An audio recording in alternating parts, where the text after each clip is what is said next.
Salamat po sa inyong pagdalo, mga kaibigan po natin sa NBI at mga kasama ko sa DTI FTEB or Fake Trade Enforcement Bureau. Magandang araw po sa ating lahat.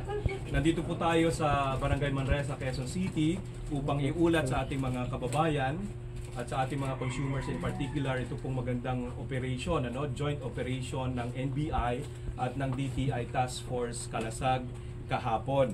So, base po sa report, sa unang ulat ng ating mga enforcers ng Fair Trade Enforcement Bureau, atin pong na-seize o nakumpiska dito, ang bilang ay 21,809 na piraso ng lead acid storage batteries na nagkakahalaga retail value, aggregate value po na 93,696,385 or roughly 94 million. Ito po so far ang pinakamalaking huli ng DTI Task Force Kalasag.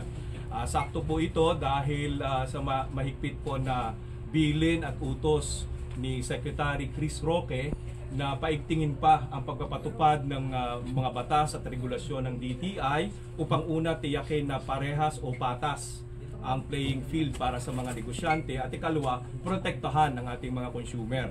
Dito po sa ating po mga nahuli rito sa Manresa, Quezon City, ang mga paglabag po na nakita ng ating mga enforcers kasama po ng ating mga kaibigan at colleagues sa NBI, una po yung Product Standards Law. Ito po ay paglabag sa ating Product Standards Law, particular sa kawalan ng PS or Philippine Standards License o kaya ICC. Ang Philippine Standards License po ay para doon sa mga regular na pinuproduce o minumanufacture ng mga produkto. At ang ICC naman po para sa mga import shipments. Pareho pong walang record.